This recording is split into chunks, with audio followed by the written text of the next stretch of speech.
जनता के बीच नहीं जाएंगे, पूरी जनता की तरफ से एक आंदोलन नहीं होगा तब तक ये, चूँकि इनके पास ईवीएम है, इनके पास जो है ईडी है, इनके पास सीबीआई है, अब एक नया आ गया इनके पास बुलडोजर है। अगर कोई इनके खिलाफ बोलता है तो उनके घर बुलडोजर चला देते हैं। न खाता न बही, जो बीजेपी का है वही सही। जन आंदोलन होगा इसके लिए। जब अंग्रेजों को यहाँ से भगाया गया है तो बीजेपी को यहाँ से लोग हटाएंगे।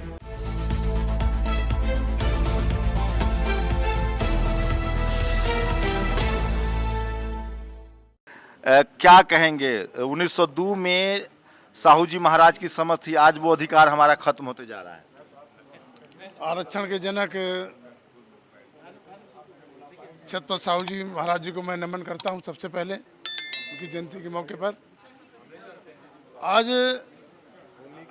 जो कार्यक्रम हुआ है मैं आयोजकों को बधाई देता हूं। और आज जो देश में स्थितियां हैं कि जिस तरह से शिक्षा के क्षेत्र में उस समय छत्रपति साहू जी महाराज ने किया था, बाबा साहब को शिक्षा में सहयोग करा के पूरे देश के लोगों को लाभ देने का काम किया था। आज अगर छत्रपति साहू जी महाराज ने होते और बाबा साहब को आगे पढ़ा लिखा करके संविधान और देश के लिए व्यवस्था न देते तो आज जो बहुसंख्यक साहू जी महाराज ने कोशिश की, लेकिन जिस संविधान की वजह से SC ST OBC के लीडरशिप जा रहा है, पार्टी कोई भी हो, घनघोर चुप्पी है सर। आरक्षण के मुद्दे पर, जाति जनगणना के मुद्दे पर लोग आरोप लगा रहे हैं कि जितने SC ST OBC माइनॉरिटी के लोग हैं वो सब मोटा माल कमा के बैठे हुए हैं और ईडी के डर से चुप हैं।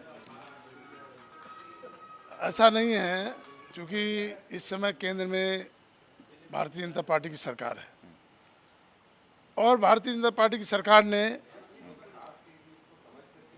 जाति जनगणना कराने से मना कर दिया है। हम लोगों ने संसद में मामला उठाया और लगातार सड़क से लगा के सदन तक उठा रहे हैं। हमारी पार्टी भी उठा रही है, लेकिन हमारी जिम्मेदारी ये है कि हम जब तक जनता के बीच नहीं जाएंगे, पूरी जनता की तरफ से एक आंदोलन नहीं होगा तब तक ये, चूँकि इनके पास ईवीएम है, इनके पास जो है ईडी है, इनके पास सीबीआई है, अब एक नया आ गया इनके पास बुलडोजर है। अगर कोई इनके खिलाफ बोलता है तो उनके घर बुलडोजर चला देते हैं। न खाता न बही, जो बीजेपी का है वही सही।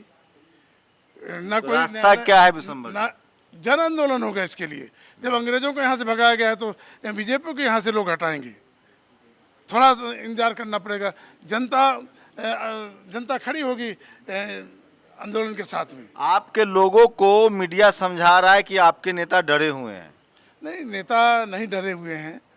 और लगातार आपने देखा कि जैसे यूपी में चुनाव हुआ, और वो बेईमानी की वजह से जो है, केंद्र सरकार न लगती, बेईमानी न करते तो तब सरकार होती, लेकिन बेईमानी की वजह से उन लोगों ने क्या नहीं ललकार के बोलने का काम किया और काम करने का काम किया और उनसे लड़ाई। आज कोई अगर लड़ रहा है उत्तर प्रदेश में तो समाजवादी पार्टी, अखिलेश यादव लड़ रहे हैं और बाकी पार्टियाँ वहाँ कोई लड़ ही नहीं रही। क्या कहेंगे? हम लोग साहू जी महाराज जो कि वंशज थे छत्रपति शिवाजी महाराज के, उनकी पूरी जो लेजेसी थी, पूरा जो उनका काम था, उसको हम लोगों ने गंवाने की शुरुआत हो गई है। हम लोग गंवा रहे हैं और मनुवाद हावी हो रहा है। आज हम लोग छत्रपति साहू महाराज जी को याद करते हुए ये कहना चाहते हैं कि जो हमारे महापुरुषों ने दिया है, तो हम भूल गए हैं कि हमें किन्हीं के द्वारा प्रदत्त अधिकार है।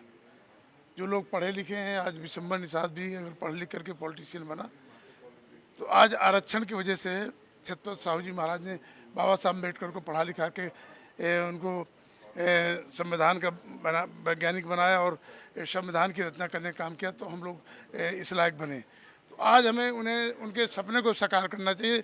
जो हमारे लोग बिछड़े हुए हैं सबको एक होकर के एक आवाज़ में जो है आरक्षण बचाने की इस समय, क्योंकि बीजेपी आरक्षण खत्म करने में लगी हुई है। जो समुदाय की भर्ती हो रही है और सारा जैसे अग्निवीर वगैरह शुरू कर दिया है, अब सारी भर्तियों में होने वाला है। तो हमें जो है अपने आरक्षण को बचाने के लिए, अपने महापुरुषों के सपनों को साकार करने के लिए सभी को, बहुजनों को एकजुट होकर काम करना पड़ेगा।